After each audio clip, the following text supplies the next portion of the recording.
ولی مولانا مظفر حسین کاندھلی رحمت اللہ علیہ دلی جانا چاہتے ہیں، کاندھلے سے اونٹ پہ سوار ہو کر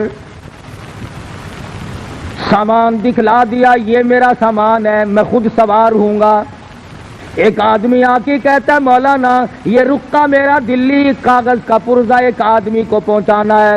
مولانا فرمانے لگے بیٹھ جاؤ، اونٹ والا آئے گا، میں اس سے پوچھوں گا جتنا سامان میں نے تجھے اس کو دکھا دیا ہے اور اپنا بتا دیا ہے، اس سے زیادہ وہ ایک کاغذ کے پرزے کا وزن رکھنے کی اجازت دیتا ہے کہ نہیں؟ اگر میں نے اس کی اجازت کے بغیر اپنی جیب میں ایک رکا کاغذ کا رکھ لیا تو بے ایمانی ہوگی۔ اس کی اجازت کے بغیر ایک کاغذ کا رکا رکھنا بھی جائز نہیں، اس لیے کہ سامان اس کو دکھا چکا ہوں۔ مولانا مظفر حسین کاندھلی رحمت اللہ علیہ دلی سے واپس ہونے لگے۔ اس زمانے میں بیل گاڑیاں چلا کرتی تھی، تو حضرت بیل گاڑی میں بیٹھ گئے اور دوران گفتگو گاڑی چلانے والے سے معلوم ہوا کہ یہ گاڑی کسی رنڈی کی ہے، اس کنجری کی ہے جس نے کرائے پہ کی گاڑی رکھی ہوئی ہے اور یہ ملازم ہے اس کا۔ تو مولانا نیچے اتر گئے، فرمانے لگے بھئی ذرا پیشاب کرنا ہے۔ اس کے بعد پیدل چل دیے کہ ذرا پاؤں کھولتا ہوں۔ 10 کوس کا سفر ہو گیا، وہ کہتا رہا مولانا بیٹھ جاؤ، انہوں نے کہا نہیں ساتھ ساتھ چلوں گا یوں ہی۔ جب 10 کوس کا سفر ہو گیا تو وہ گاڑی والا کہنے لگا مولانا میں سمجھ گیا ہوں، جب سے میں نے بتایا ہے کہ یہ ایک رنڈی کی گاڑی ہے اس وقت سے آپ اس میں سوار نہیں ہوئے، میرا خیال ہے کہ آپ اس میں سوار ہوں گے ہی نہیں۔ مولانا نے فرمایا ہاں بات تو یہی ہے۔ کہا حضرت مجھے واپس کیوں نہیں کر دیا؟ فرمایا بیٹھا اس لیے نہیں کہ گاڑی کنجری کی ہے، اور تجھے واپس اس لیے نہیں کیا کہ معاملے کے خلاف ہو جائے گا۔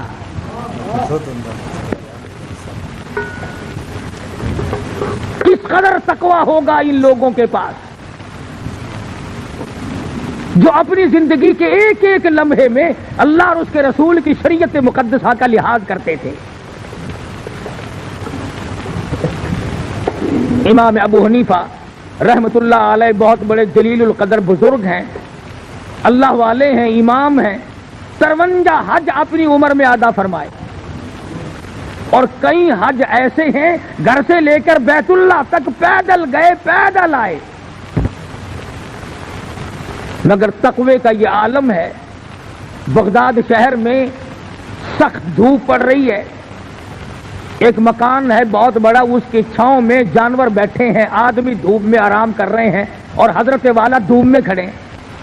کوئی واقف آدمی آیا، کہنے لگا حضرت جی پسینے میں شرابور ہو، کپڑے بھیگ گئے، یہ بلا کی دھوپ پڑ رہی ہے، دوپہر کا وقت ہے، آپ یہاں سائے میں کھڑے ہو جائیں، آپ دھوپ میں کیوں کھڑے ہیں؟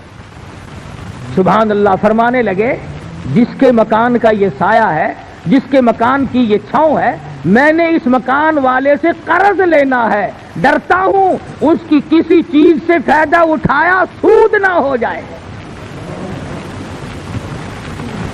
کتنا تقویٰ تھا ان حضرات کا۔ امام احمد بن حنبل رحمت اللہ علیہ بہت بڑے جلیل القدر ولی ہیں۔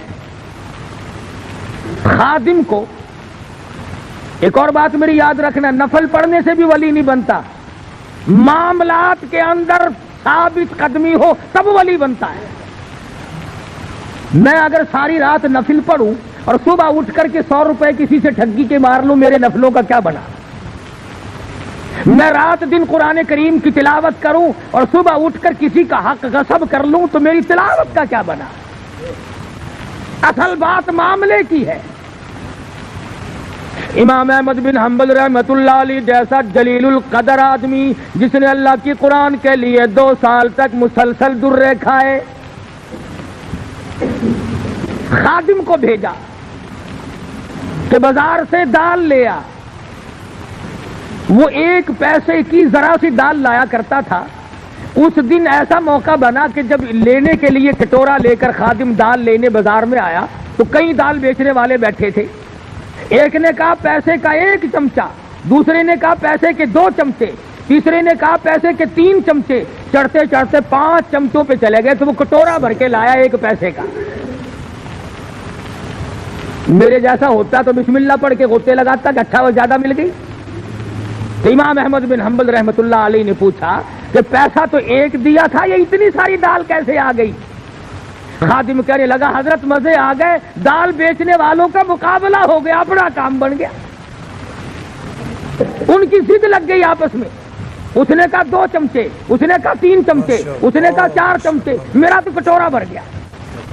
امام احمد بن حنبل رحمۃ اللہ علیہ فرمانے لگے یہ دال میرے کھانے کی نہیں، یہ کاروبار تو نہ ہوا، یہ سودا تو نہ ہوا، یہ تو چڑ بازی اور ضد بازی کا سودا ہے، یہ دال واپس کر کے آ۔ ضد میں آ کر اس نے خسارہ اٹھایا ہے، گھاٹا برداشت کیا دال بیچنے والے نے۔ ہم جیسا ولی نہ پہنچا، وہ دلی میں کسی نے آواز دی کہ آنا روٹی دال مفت، تو یوں ہاتھ کر کے کھڑا ہو گیا، انہوں نے کہا روٹی پلے رکھ، دال ہی پلا دے مجھے تو بس۔ مفت کی چیز کو بڑے تلاش کرتے پھرے ہم۔ اس نے کہا تھا روٹی کے ساتھ دال مفت ملے گی، کہ آنا روٹی دال مفت، انہوں نے کہا لاؤ دال ہی پلا دو بس۔ امام نے دال کو واپس کیا تو وہ خادم دال لے کے واپس گیا، کہنے لگا بھائی میرے بزرگ نے یہ دال واپس کر دی۔ وہ آپس کے ضد باز کہنے لگے اگر واپس لے لی تو بازی ہار جاؤ گے۔ دکاندار آپس میں کہنے لگے بازی ہار جاؤ گے، انہوں نے لی نہیں، وہ پھر واپس آیا۔ اب تو چاہیے تھا نا کہ لا یار بیٹھ کے اپنا رگڑا چڑھاؤ، نہیں لی تو نہیں صحیح، مگر امام احمد بن حنبل رحمۃ اللہ علیہ فرمانے لگے مسجد کے دروازے پہ کھڑے ہو جاؤ اور یہ اعلان کرو 1 پیسہ احمد بن حنبل کا لگا، دکانداروں کی ضد بازی ہوئی، یہ دال ہے کسی نے لینی ہو تو لے جاؤ۔ علماء کرام نے لکھا ہے 2 دن 2 رات تک آواز لگاتا رہا، کوئی اس دال کے لینے والا نہ ملا۔ کیسے نیک لوگ ہوں گے، کتنا حلال کھاتے ہوں گے، ان کے پیٹ میں کتنے حلال کے لقمے جاتے ہوں گے کہ تھوڑے سے صبح والی چیز کے لینے والا بغداد شہر میں کوئی نہیں ملا۔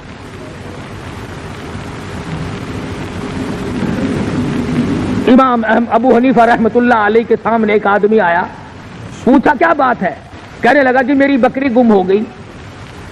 کیسی تھی بکری؟ کہ جی بہت اچھے گوشت کی، فربار موٹی تھی۔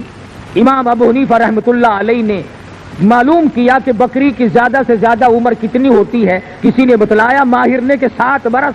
امام ابو حنیفہ نے 7 برس تک بکری کا گوشت نہ کھایا، اس شبے میں کہ وہ بکری شاید آج کٹ گئی ہو، آج کٹ گئی ہو، آج کٹ گئی ہو۔ تقوی اور پرہیزگاری اس کا نام ہے۔ کپڑے کی تجارت کیا کرتے تھے امام صاحب، ایک تھان میں کوئی نقص تھا، ملازم نے پوری گٹھڑی کا سودا کر دیا، اب وہ چلی گئی۔ امام صاحب نے پوچھا کہ اس میں ایک تھان تھا، اس میں نقص تھا، تم نے وہ بتایا اسے؟ کہنے لگا جی میں تو بھول گیا بتلانا۔ فرمایا کہ اس گٹھڑی، وہ جو گٹھڑی ہے وہ تمام کے تمام کی رقم جتنی بھی ہے اب کیسے مختص کیا جائے کہ یہ پیسہ اس گھٹیا تھان کا ہے اور یہ پیسہ اچھے تھانوں کا ہے۔ فرمایا اعلان کرو ابو حنیفہ کے کپڑے کی گٹھڑی کی قیمت ہے، ایک تھان اس میں گٹیا تھا، اس کے پیسے بھی بیچ میں ملے ہوئے ہیں۔ علماء نے لکھا ہے خادم کئی شہروں میں پھرا، اس گٹھڑی کی قیمت کو اللہ واسطے لینے والا کوئی نہ ملا۔ آج تو ہمیں سود کے پیسے لا دیں آپ، جزاک اللہ جزاک اللہ، لاؤ جی لاؤ جی لاؤ جی لاؤ جی، کون پوچھتا ہے کہ کیسے کما کے لائے؟ فرمایا الذین آمنوا وکانوا یتقون، وہ لوگ جو ایماندار ہیں، پرہیزگار ہیں، اپنی زندگی کو پرہیزگاری کے تحت گزارتے ہیں، خوف خدا ان کے ملحوظ خاطر ہے، صبح کو ڈرتے ہیں شام کو ڈرتے ہیں۔ ان کی علامت یہ بھی ہے والذین یبیتون لربہم سجدا وقیاما، وہ لوگ اللہ والے ہیں جن کی راتیں، جن کی تمام تر ساتیں اللہ اللہ کرنے میں، خصوصاً پچھلی رات ان کی مصلی پہ گزرتی ہے۔ آج تو معمولی قسم کا آدمی اللہ اللہ کرنے کے لیے تیار نہیں، آج مزدور اللہ اللہ کرنے کے لیے تیار نہیں، آج معمولی سا ملازم خدا کو یاد کرنے کو تیار نہیں، آج تھوڑا سا زمین کا مالک کچھ کاروبار کرنے والا تاجر اللہ کو یاد کرنے کے لیے تیار نہیں۔ ایک وقت ایسا تھا ہندوستان پر پوری حکومت ہے، ہندوستان کا حکمراں بھی ہے اور اپنے زمانے کا ابدال بھی ہے۔ آج تو دو ٹکے جس کی پلے آ گئے اس سے اس کا غرور ختم نہیں ہوتا، اس کی انانیت ختم نہیں ہوتی۔ اللہ میاں نے تھوڑا سا حسن دے دیا، قبر میں جانے تک اس حسن کا غرور ختم نہیں۔ اللہ میاں نے تھوڑا سا کاروبار دے دیا، اس کاروبار پر اتنا گھمنڈ ہے، فرمایا قل اللہ یحییکم ثم یمیتکم ثم یجمعکم الی یوم القیامۃ لا ریب فیہ۔ او امیرو، او وزیرو، او سفیرو، او تاجرو، او ذمہ دارو، او پیرو، او بڑے بڑے مولویو، میرا دربار بڑا مہنگا ہے، جب آؤ گے تو تم قل اللہ یحییکم، میں نے تمہیں زندگی دی، یہ نعمتیں میں نے عطا کی ہیں، ثم یمیتکم، میں تمہیں برباد کر دوں گا، ثم یجمعکم الی یوم القیامۃ لا ریب فیہ۔ پھر مجھے اپنی کبریائی کی قسم تم سب کو اپنے پاس کھڑا کر کے ایک ایک سانس کا حساب لوں گا۔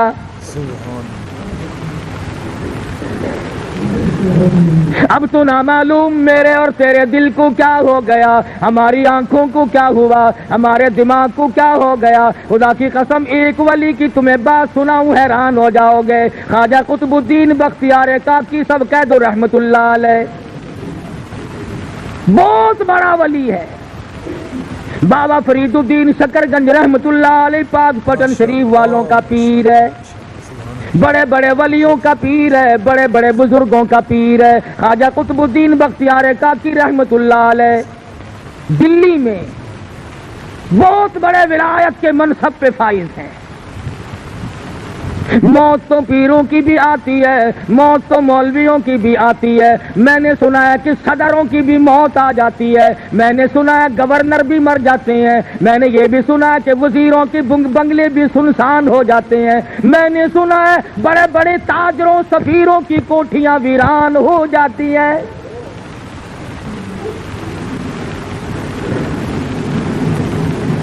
تھوڑی بہت ہی ملکیت کی تو کیا بات ہے، روئے زمین کے مالک چلے گئے، زمین اتنوں کو کھا گئی اور کبھی ڈکار نہ لی، اربوں خربوں انسان زمین میں کھپ گیا۔ خواجہ قطب الدین بختیار کاکی رحمت اللہ علیہ کا آخری وقت آیا، وصیت نامہ لکھا ہے۔ ہمارے یہاں تو وصیت نامے اس قسم کے ہوتے ہیں، چھوٹی کوٹھی چھوٹی بیوی کی، بڑی کوٹھی بڑی بیگم کی، فلاں رقبہ فلاں لڑکے کا، فلاں کار فلاں کی، ہم تو یہی لکھیں گے نا، اور ہم نے کیا لکھنا ہے؟ اصل تو لکھنے کی نوبت ہی نہیں آتی، گول مول دھڑم کر کے موت آتی ہے، فرصت ہی نہیں لکھنے کی۔ اور لکھے گا تو وہ جس کو موت کا یقین ہو، جس کا یہ خیال ہو کہ میری موت آئے گی۔ میرا تیرا تو یہ خیال ہے کہ ہم نے مرنا ہی نہیں، جو زمین میں چلے گئے موت ان کو الاٹ تھی، ہم کیوں مرے؟ اللہ پاک فرماتے ہیں اور تم تو کیا ہو، تم سے بڑے بڑے آئے اور جب میں نے ان کو جھٹکا دیا کیوں نہ کر سکے؟ یہ چونکہ ولی تھے، وصیت نامہ لکھ دیا، میرا جنازہ، وہ جنازہ پڑھانے کی شرطیں لکھ ماری۔ پہلی شرط یہ ہے میری نماز جنازہ وہ آدمی پڑھائے، وہ آدمی میرا جنازہ پڑھا سکتا ہے جس میں 4 شرطیں پائی جائیں۔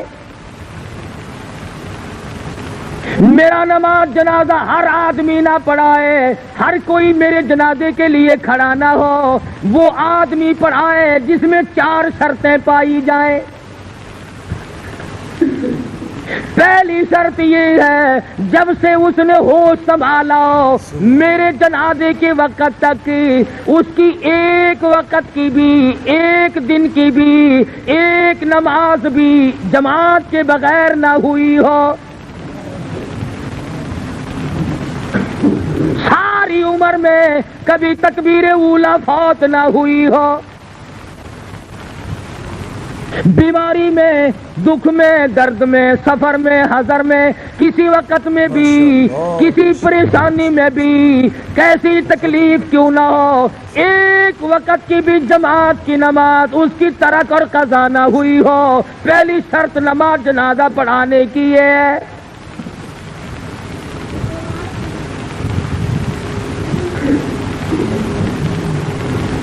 اس زمانے میں لوگ ایسے مل جایا کرتے تھے۔ امام ابو حنیفہ رحمۃ اللہ علیہ کے واقعات میں لکھا ہے 40 برس تک عشاء کے وضو سے فجر کی نماز پڑھی۔ ایسے لوگ، علامہ ایوب سختانی رحمۃ اللہ علیہ کے واقعات میں لکھا ہے کہ ساری عمر میں ایک دن ایک رکعت نکلی اور وہ بھی ماں بڑی بیمار تھی، اس کو دوا پلانے میں دیر ہو گئی، ساری عمر رویا کرتے تھے کہ میری ایک رکعت قضا ہو گئی ساری عمر میں جماعت کی۔ ہمیں جماعت کی پرواہ بھی نہیں۔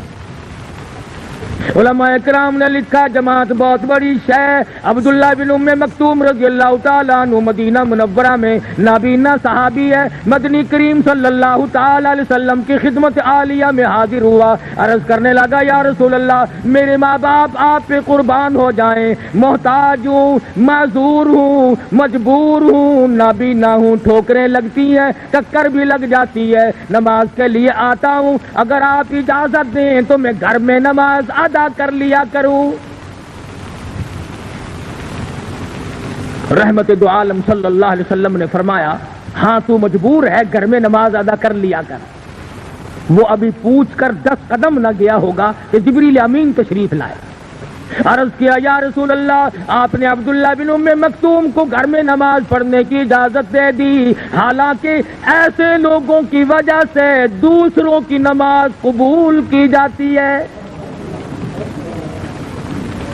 ایسوں کی وجہ سے تو دوسروں کی نماز مقبول ہوتی ہے، آپ نے اس کو گھر میں نماز کی اجازت کیوں دی؟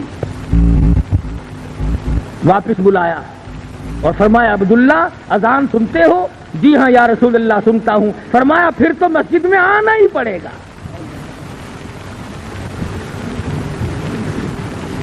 جماعت کی نماز تو کیا پڑھیں گے، ہمیں صحیح معنوں میں جمعہ پڑھنے کی بھی توفیق نہیں۔ کئی لوگ جمعے میں بھی چلاکی مارتے ہیں، خطبے میں آ جائیں گے، جماعت آخری رکعت میں آ کے رل جائیں گے اور اپنے دل میں خیال کرتا ہے کہ میں نے جمعہ پڑھ لیا، مجھے یہ معلوم نہیں کہ گھاٹا کتنا پڑا۔ علماء اکرام نے لکھا ہے خطبے کی اذان ہوتے ہی وہ فرشتے جو دروازوں پہ کھڑے ہوتے ہیں وہ اپنے کاغذات کو بند کر کے خطبہ سننے بیٹھ جاتے ہیں، جمعے کی فہرست میں تیرا نام ہی نہیں، تیرا نام ہی نہیں۔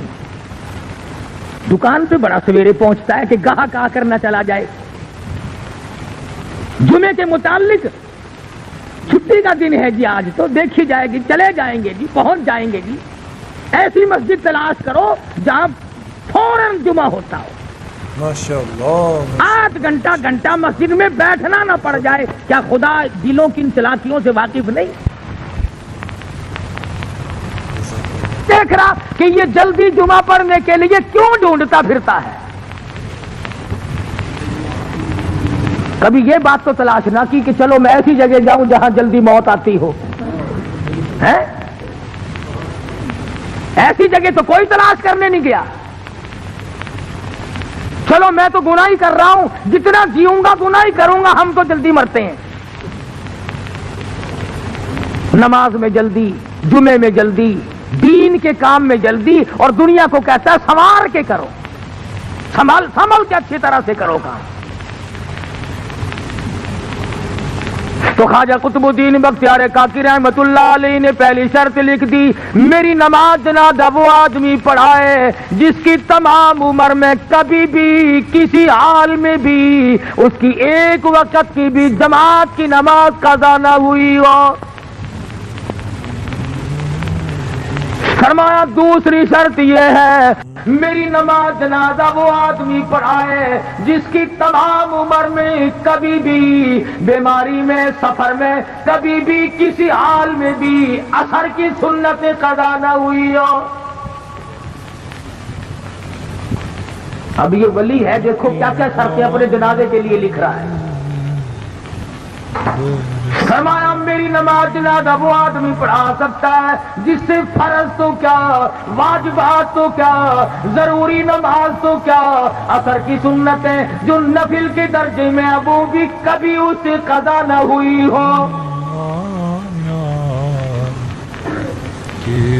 فرمایا تیسری شرط یہ ہے میری نماز جنازہ وہ آدمی پڑھا سکتا ہے، ایسا آدمی میری نماز جنازہ پڑھائے جس کی ساری عمر میں کبھی بھی کسی حال میں بھی تہجد کی نماز قضا نہ ہوئی ہو. اس لیے کہ تہجد کی نماز کو خاص دخل ہے ولایت کے ساتھ. امن هو قانت آناء الليل ساجدا وقائما يحذر الآخرة ويرجو رحمة ربي. ساری ساری رات سجدوں میں گزار دے، اللہ کے حضور میں گزار دے. اور فرمایا تہجد ولی کیوں نہ پڑھے، نبی کو حکم ہو رہا ہے یا ایھا المزمل قم اللیل الا قلیلا نصفہ او انقص منہ قلیلا. اور کالی کملی اوڑھنے والے اٹھو اور میرے سامنے کھڑے ہو کر قرآن کی تلاوت کرو. نبی کو خدا حکم دیتا ہے کہ رات کو اٹھ کر میری یاد کر. ولی ساری رات عبادت میں گزارتا ہے. ہمارے زمانے کے بعض پیر سے پوچھو نا حضرت جی نماز نہیں پڑھ دے. آخر میں مدینے پڑھ کے آنا، میں مدینے پڑھ آیا، روٹی اتھوں رگڑدا ہے، سارے کھانے تے پینے تے پہننے تے سارا رگڑا اتھوں چاڑدا ہے تے نماز مدینے پڑھدا ہے. خواجہ قطب الدین پیر ہے، ولیوں کا ولی ہے، بہت بڑا بزرگ ہے. کہتا ہے میری نماز جنازہ وہ آدمی پڑھائے جس کی ساری عمر میں ایک دن کی بھی تہجد کی نماز قضا نہ ہوئی ہو. یہ تین شرطیں جو تھی یہ تو تقوی کی تھی، اللہ اللہ کرنے کی تھی، نماز جماعت کی، اثر کی سنتیں، تہجد کی نماز یہ تو کرنے کی تھی. اور چوتھی شرط ان سے بھی مہنگی، چوتھی شرط ان سے بھی زیادہ مہنگی اور گرم ہے اور بہت زیادہ سخت ہے. فرمایا لوگو میری نماز جنازہ وہ آدمی پڑھائے جس کی تمام عمر میں کبھی بھی کسی حال میں بھی ساری زندگی میں غیر عورت پہ اس کی کبھی نگاہ نہ پڑی ہو.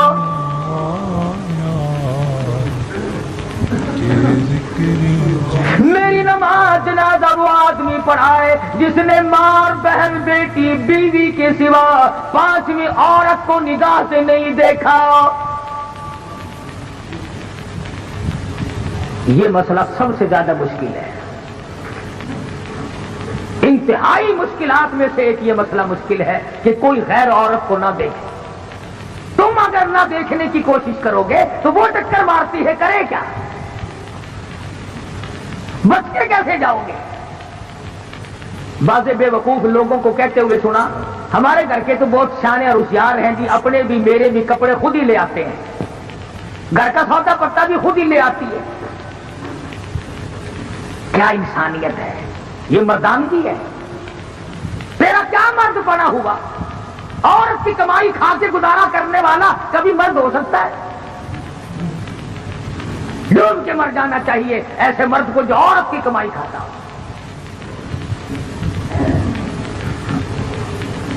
نگاہ کی حفاظت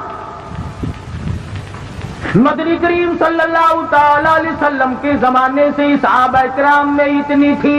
یہودی عیسائی دین کے اگرچہ دشمن تھے مگر اپنی جوان بیٹیوں کو، جوان بہنوں کو سال سال 2 سال کے لیے تجارت کے لیے جاتے تھے، مسلمانوں کے گھر میں چھوڑ جاتے تھے۔ خدا کی قسم کبھی کسی مسلمان پہ جھوٹا الزام بھی نہیں لگا، کبھی مسلمان کافروں کی بیٹیوں کی عزت کی حفاظت کیا کرتا تھا، ان کی آبرو کی حفاظت کیا کرتا تھا۔ آج تیری آبرو سڑکوں پہ رلتی پھرتی ہے، آج تیرا دیوالیہ نکل گیا اور احساس تک نہیں کہ ہو کیا رہا ہے۔ مصر کے کمانڈر نے، فاروق اعظم رضی اللہ تعالی عنہ کا زمانہ اور دور ہے، مصر کے کمانڈر نے خط لکھا فاروق اعظم کو کہ حضرت ایک بہت بڑی مشکل آ پڑی، ایک بہت بڑی پریشانی آ پڑی، اس کا علاج لکھو، میں تو بڑا پریشان ہوں۔ اور وہ یہ کہ میری فوج، مسلمان فوج ایک علاقے سے گزرنی ہے اور رستہ کوئی نہیں، عیسائیوں نے سازش کی ہے، عیسائیوں نے تدبیر بنائی، مکر کیا ہے، اور وہ یہ کہ سینکڑوں لڑکیوں کو اکٹھا کیا، خوبصورت لڑکیوں کو انتخاب کر کے چھانٹ کے ان کو لایا گیا، ان کو ہار و سنگار کیا گیا، ان کو زیب تن کیا گیا، ان کو گانا بجانا اور ڈانس گانا بجانا یہ مجلس چلائی۔ مسلمان جب قوم فوج ادھر سے گزرے گی تو یہ لڑکیاں ناچیں گی، گاویں گی، تاکہ مسلمان کے دل میں میل آ جائے۔ اور مسلمانوں کافر کا بھی عقیدہ ہے کہ اگر مسلمان کے دل میں میل آ گیا تو اس کا بیڑا غرق ہو جائے گا۔ کافر کا یہ عقیدہ ہے، پر آج تیرا عقیدہ نہیں، تو بچتا نہیں۔ ہر گھر سے کنجری کی آواز آتی ہے، ہر گھر سے کنجر کی آواز آتی ہے، بہو بیٹیاں بھی، بڑے چھوٹے امیر غریب، سفید داڑھی آ گئی، موت کا پیغام منہ پہ موجود ہے، کہتا تن میرا سا پڑ گیا، پیری سے گردن جھک گئی، اب تو جھک ہے سرکس خدا کے سامنے۔ سفید بال آ جانے کے بعد بھی کنجریوں کے گیت سن کر بڑا خوش ہوتا ہے، اور جب ہماری روحوں میں گانا بجانا رچ گیا تو ہم گیت سنتے ہی مریں گے، گانے گاتے یا گانے سنتے ہی مریں گے۔ مصر کے کمانڈر نے فاروق اعظم کو لکھ دیا، اللہ والے میں بڑا پریشان ہوں، فوج کے لیے دوسرا راستہ کوئی نہیں، عیسائیوں نے بڑی سازش کی ہے، کہیں مسلمان قوم کا بیڑا غرق نہ ہو جائے۔ امیر المؤمنین خلیفۃ المسلمین سیدنا فاروق اعظم رضی اللہ تعالی عنہ نے خط کا جواب لکھا، فرمایا کوئی پریشانی کی بات نہیں، ساری فوج کو اکٹھا کر کے قرآن کریم کی ایک آیت سنا دو، ایک آیت سنا دو اللہ کے قرآن۔ فاروق اعظم کا یہ عقیدہ پوری فوج کو ایک آیت کافی ہے، آج عوام اور حکام کو سارا قرآن کافی کوئی نہیں۔ کون سا گھر ہے جس میں اللہ کا قرآن نہیں رکھا؟ کون سی مسجد ہے جس میں خدا کا قرآن نہیں؟ کون سی بستی ہے جس میں اللہ کا قرآن نہیں؟ اور ظالمو، قرآن کریم کے اوپر گردوں کو بار جمع پڑا ہے، اپنے منہ روزانہ صاف کرتے ہو، خدا کا قرآن بھی کبھی جا رہا ہے۔ برتنوں کی صفائی، بستروں کی صفائی، گھر کی صفائی روزانہ کی جاتی ہے، اور خدا کے قرآن کو پورے سال ہاتھ لگانے والا کوئی۔ کمانڈر کو خط لکھ دیا فاروق اعظم رضی اللہ تعالی عنہ نے کہ ایک آیت مسلمان فوج کو اکٹھا کر کے سنا دو۔ چنانچہ کمانڈر نے بغل بجایا، تمام فوجیوں کو اکٹھا کر لیا اور فرمانے لگے قل للمؤمنین یغضوا من ابصارهم وَيَحْفَظُوا فُرُوجَهُمْ ذَلِكُمْ أَزْكَىٰ لَكُمْ إِنَّ اللَّهَ خَبِيرٌ بِمَا يَصْنَعُونَ۔ ایک آیت اللہ کے قرآن کی کمانڈر نے سنائی ہے اور اس کے بعد حکم دیا فوج کو کہ رخصت ہو جائے، چلیں سب۔ اب مسلمان سپاہی گزر رہے ہیں، ڈانس شروع ہے، گانا بجانا شروع ہے، تھک تھک گئی گانا گا گا کر، بے شمار فوج تھی، ڈانس کر کر کے عیسائی لڑکیاں تھک گئی، کسی نے یوں سر اٹھا کے نہیں دیکھا، کسی نے آنکھ اٹھا کر نہیں دیکھا۔ قرآن کی آیت کا ترجمہ تھا، او مومنوں، او مسلمانوں، اپنی نگاہوں کی حفاظت کرو، اپنی شرمگاہوں کی حفاظت کرو۔ اگر تم کنکھی آنکھوں سے بھی دیکھو گے، یوں ذرا سا کوئے میں سے بھی دیکھو گے، ان اللہ خبیر بما یصنعون، میں تمہاری ساتھ ہوں، میں تمہیں دیکھ رہا ہوں، میں دیکھ رہا ہوں۔ اگر تم نے ان لڑکیوں کی طرف آنکھ اٹھائی تو میں خدا دیکھ رہا ہوں۔ فوج نے قرآن کی ایک آیت سنی اور چل دیے، نکل رہے ہیں، جا رہے ہیں، کوٹھوں پہ لڑکیاں ناچ ناچ کے تھک گئی، ڈانس کر کر کے تھک گئی۔ بالآخر جب تقریباً ساری فوج نکل گئی، دو چار آدمی رہ گئے، ایک لڑکی کہنے لگی، ارے یہ حسن کا نظارہ، یہ جمال، یہ رقص و سرود، یہ گانا بجانا، ہم نے پورا زور لگا دیا، کسی نے آنکھ اٹھا کر نہیں دیکھا، یہ ساری فوج اندھوں کی تو نہیں، وہ سارے اندھے تو نہیں، کوئی تو دیکھو، سر تو اٹھاؤ۔ لڑکیوں کی یہ بات سن کر ایک مسلمان سپاہی چلتا چلتا، یوں نظریں کر رکھی ہیں، چلتا چلتا کہنے لگا، کیسے کوئی دیکھے گا، سارے کے سارے اللہ کا قرآن سن کے آئے ہیں، سارے اللہ کا قرآن سن کے آئے ہیں، کوئی نہیں دیکھے گا۔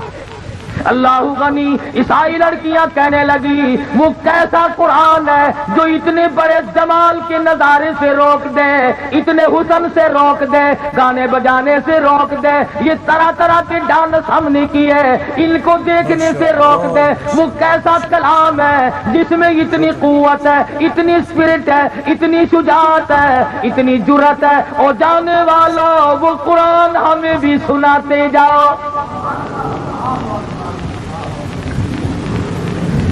وہ خدا کا قرآن ہمیں بھی سناتے جاؤ۔ ایک مسلمان سپاہی نیچے نظریں کی ہوئی ہیں، چلتا بھی جاتا ہے اور کہتا ہے، قل للمؤمنین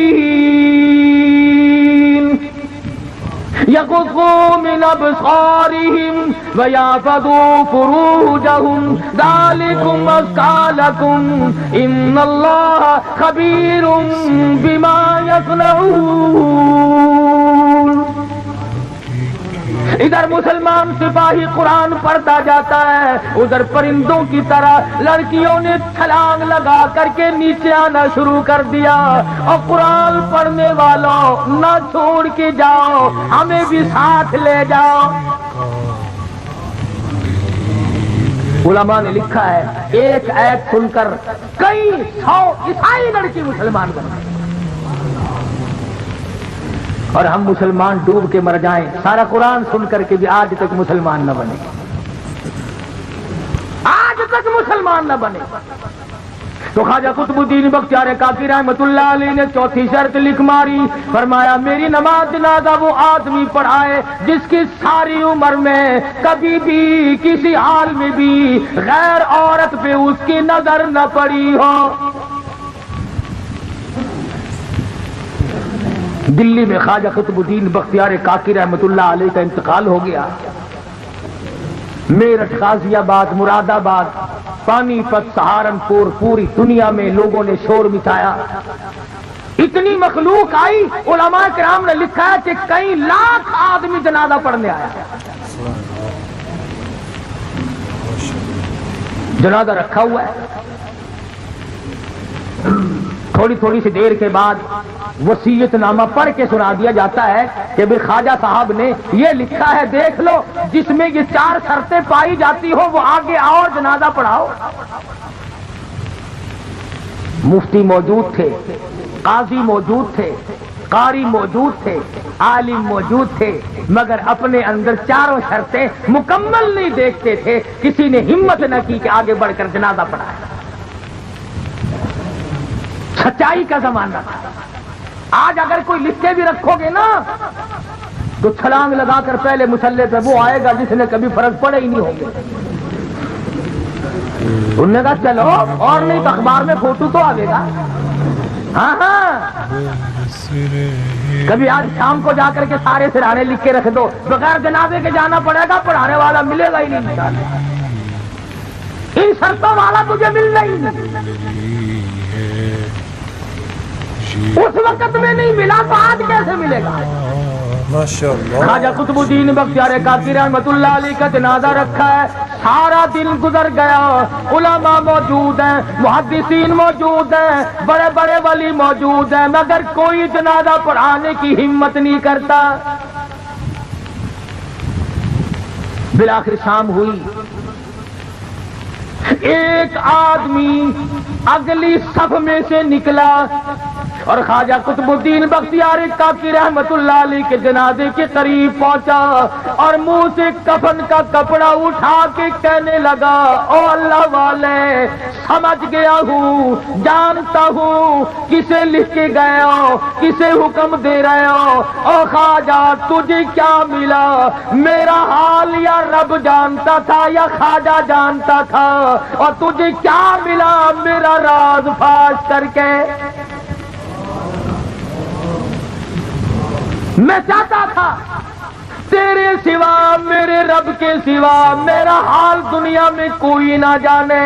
میں نے مخفی زندگی گزاری ہے, اب بڑی مجبوری ہے, آپ نے شرطیں لکھ دی, اب اگر میں اپنا راز چھپاتا ہوں تیرا جنازہ پڑھانے والا کوئی نہیں, اور اگر تیرا جنازہ پڑھاتا ہوں پھر میرا راز باقی کوئی نہیں. یا میرا راز کھلتا ہے یا پھر تیرا جنازہ رہتا ہے. او خواجہ تجھے کیا ملا؟ خود رخصت ہو گئے, مجھے دنیا والوں کے سامنے رسوا کر گئے.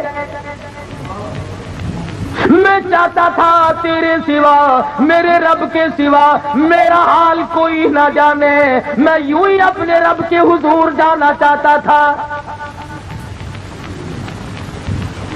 خواجہ قطب الدین رحمہ اللہ کے جنازے کے قریب کھڑے ہو کر آنسو بہائے اور منہ ڈھانپ کر آیا اور کہنے لگا, لوگوں اب خواجہ کا جنازہ تو میں پڑھاؤں گا ہی, صفیں درست کرو, میں نماز جنازہ پڑھاؤں گا. چاروں شرطیں پائی جاتی ہیں. یقین کرو یہ کوئی صوفی نہیں تھا, یہ کسی مسجد کا امام نہیں تھا, یہ خطیب نہیں تھا, یہ علاقے کا پیر نہیں تھا, یہ کوئی حاجی نمازی نہیں تھا, بلکہ ہندوستان کا اس وقت کا حکمراں, جس وقت یہ شرط نامہ لکھا گیا اس وقت کا پورے ہندوستان کا بادشاہ خواجہ شمس الدین التمش تھا.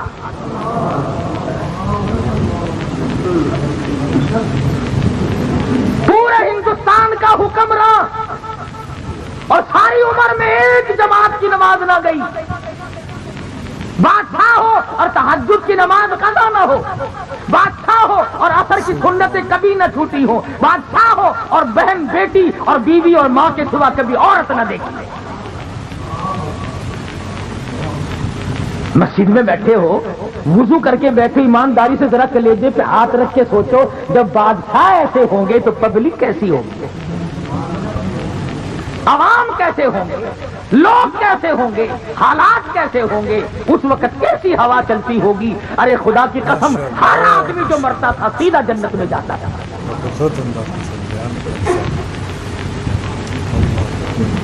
اب میں تمہیں کیا بتلاؤں کہ ان کے بعد بادشاہ کیسے کیسے آئے اور کیسے کیسے ہیں. میری ساری تقریر کا ناش کر کے کوئی لوگ یوں کہہ دیں گے کہ شاخی تقریر شروع کر دی.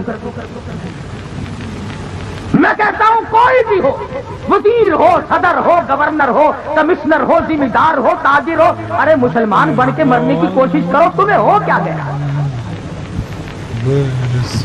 سلطان عالمگیر مغلیہ خاندان کا بادشاہ ہے, ملا جیون رحمت اللہ علیہ کا جنازہ, اس کے استاد کا جنازہ رکھا ہے جامع مسجد دلی کے سامنے.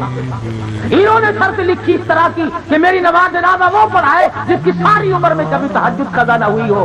عالمگیر کی چیخ نکل گئی اور فرمایا, لوگوں صفیں باندھ لو, میں پڑھاؤں گا. الحمدللہ فقیر کی ساری عمر میں کبھی تہجد قضا نہیں. ابھی تم سارے بیٹھے کہہ رہے ہوگے کہ ساری باتیں دلی کی کرتا ہے, بس ملتان کی بتا دوں. ہاں تم سارے ولی, میں تو تم سب کو ولی مانتا ہوں. حافظ جمال صاحب کا مزار ملتان میں ہے, حافظ جمال رحمہ اللہ کا مزار ہے نا، تاریخ شاہد ہے ملتان کی کہ حافظ صاحب نے یہی دو شرطیں لکھی، میری نماز جنازہ وہ پڑھائے جس کی آخر کی سنت ساری عمر میں کبھی نہ چھوٹی ہو اور تہجد کبھی قضا نہ ہوئی ہو۔ یہ ملتان شہر کی تاریخ گواہ ہے۔ صبح رات کو انتقال ہوا، سارا دن جنازہ لیے بیٹھے رہے، کوئی جنازہ پڑھانے کی جرت نہیں کرتا۔ شام ہو گئی، ایک شخص آیا، اس کے پیروں پہ گرد و غبار پڑا ہوا تھا، کپڑوں پہ گرد و غبار تھا، ایسا معلوم ہوتا تھا کہ دور کا مسافر پیدل چل کے آیا۔ جنازے کے قریب کھڑا ہو کے کہنے لگا صفے درست کرو میں جنازہ پڑھاؤں گا، صفے درست کرو میں جنازہ پڑھاؤں گا حافظ جمال کا رحمہ اللہ۔ میرے تیرے جیسے دوڑے، وہ جی سرکار جنازہ تو پڑھاؤ گے، شرطوں کا پتہ ہے؟ شرطیں بڑی سخت ہے، ورنہ صبح سے کم سے دفنا کے فارغ بھی ہو گئے ہوتے، ہم یوں ہی لیے بیٹھے، سارا دن گزر گیا۔ جناب پتہ نہیں کہاں سے آئے چل کے جنازہ پڑھانے لگ گئے۔ فرمانے لگے الحمدللہ جب سے میں نے ہوش سنبھالا آج تک فقیر کی تہجد قضا نہیں ہوئی۔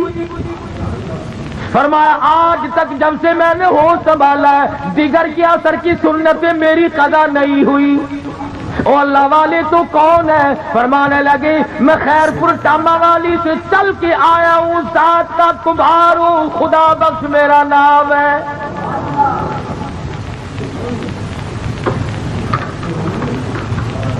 بتانا یہ چاہتا تھا کہ ہم تو ولی ایسے لوگوں کو مانتے ہیں، اب تم ان کو ولی مانتے رہو۔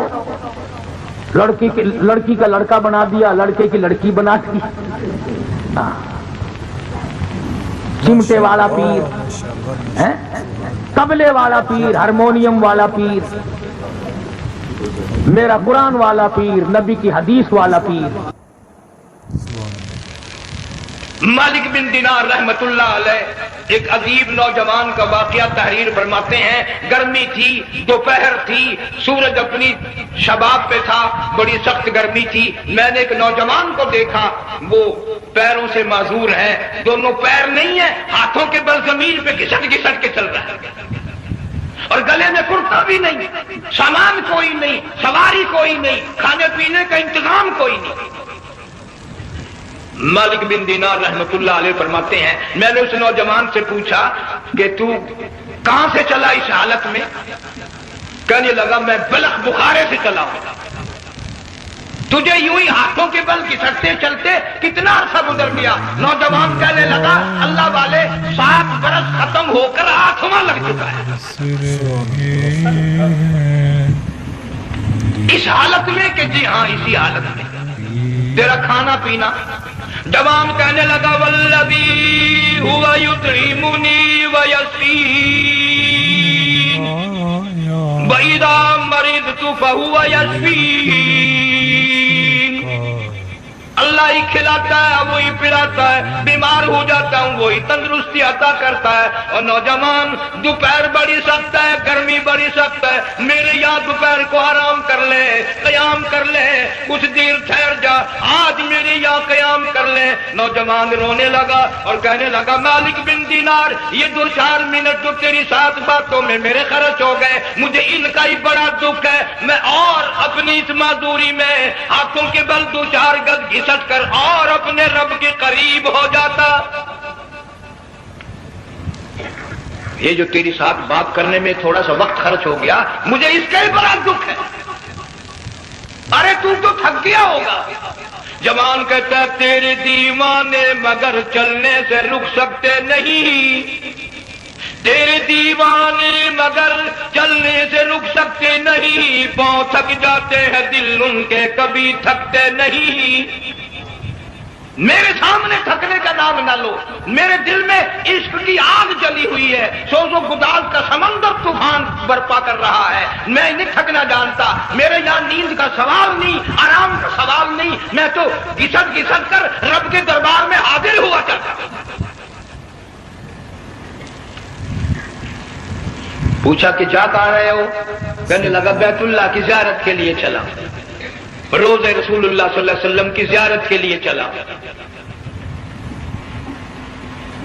کھانا پینا کچھ نہیں کہ نہیں، بس منتظر ہوں اس گھڑی کا کہ کب وہ وقت آئے اور کب نہ جا کر یوں کہوں کہ اے مدینے کی مہاجر سبز گنبد کے مکی، اے مدینے کے مہاجر سبز گنبد کی مکی، عرش ہے تیرے قدم کے فیض سے یہ سرزمین۔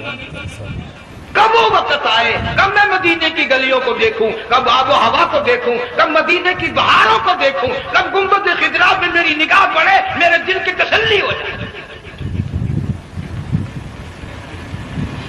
عاشق لوگ یوں ہی کیا کرتے ہیں۔ دیہات کی ایک عورت آئی رسول اکرم صلی اللہ علیہ وسلم کی وفات شریف کے بعد اور آ کے کہنے لگی بہن عائشہ رضی اللہ تعالیٰ عنہا، میں نے سنا ہے سرکار کی وفات شریف ہو گئی، کیا کہاں دفن کیا کہ اس حجرے میں؟ کہنے لگی مجھے دروازہ کھول کر قبر کی زیارت تو کرا دے۔ عورت کا دیہات کی رہنے والی چوکٹ پہ کھڑی ہو کے کہنے لگی آقا جب بھی آتی تھی زبان چیری ہوتی تھی، قرآن خدا کا سنتی تھی، مسائل پوچھتی تھی، زیارت کرتی تھی، اب یہ زندگی اچھی نہیں لگتی، میں تیرے قدموں میں مرنا چاہتی ہوں۔ علماء نے لکھا ہے ایک چیخ ماری چوکٹ پہ گر کر جان دیا۔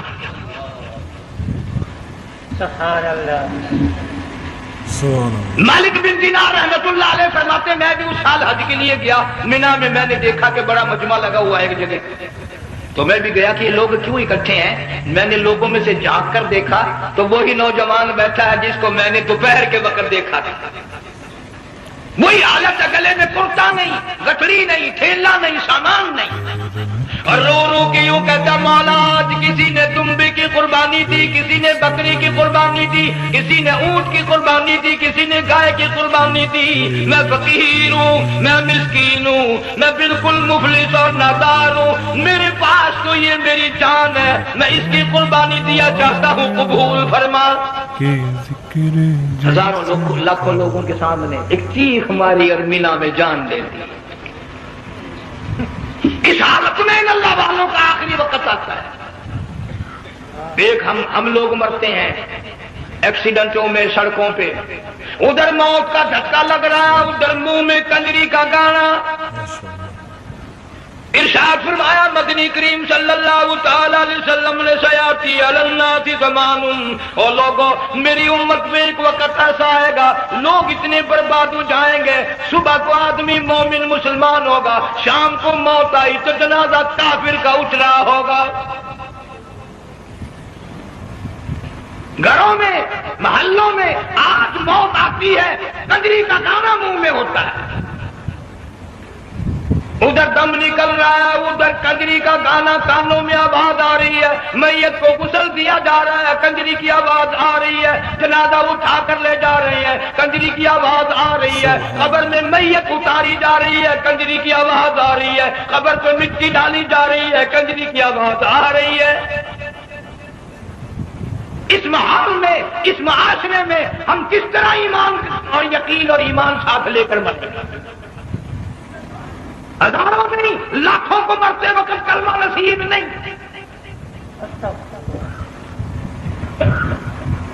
قسم دے کر پوچھو ماں مر رہی ہے کلمہ منہ سے نہ نکلا، باپ مر گیا منہ سے کلمہ نہیں نکلا، بیگم صاحبہ چل بسی منہ سے کلمہ نہیں نکلا۔ ہزاروں چلے گئے اور اپنے جانے کا پھر بھی یقین نہ آیا۔ تم نے کبھی سوچا تک نہیں، خیال تک نہیں کیا۔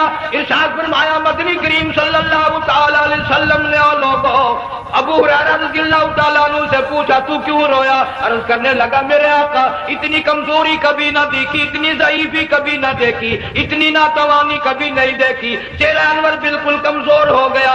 آپ نے ٹھنڈا سانس لے کر فرمایا ابو ہریرہ تجھے معلوم نہیں موت بالکل قریب آ گئی،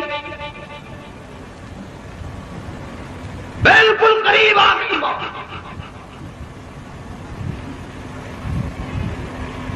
تیری ایک انگلی پکڑ کر اگر کوئی مروڑ دے کتنا دکھ ہوگا، درد ہوگا، ہائے ہائے ہائے۔ جنگ والوں کبھی تم نے سوچا نہیں 360 رگیں ٹوٹیں گی کیا حال بنے گا، آزاد چھوٹیں گے، سر کے بالوں سے لے کر پیروں کے ناخنوں تک ہر جوڑ کو توڑ کے رکھ دیا جائے گا۔ وزیروں، سفیروں، امیروں، حسینوں، جمیلوں، تمام کے تمام کے جوڑوں کو اکھاڑ کے رکھ دیا جاتا ہے۔ برس رہے ہیں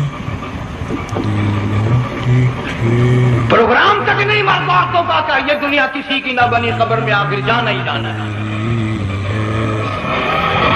علماء کرام نے لکھا ہے کہ حضرت عیسیٰ علیہ السلام کے پاس لوگ آئے اور کہنے لگے نئی نئی قبروں سے مردے زندہ کر کے دکھاتے ہو، آؤ ہم ایک پرانی قبر پہ لے کے چلتے ہیں، مردہ زندہ کر کے دکھاؤ۔ عیسیٰ علیہ السلام تشریف لے گئے، فرمایا قم بإذن اللہ۔ ایک نوجوان زندہ ہو کر قبر سے نکل کر سامنے آ کر کھڑا ہو گیا۔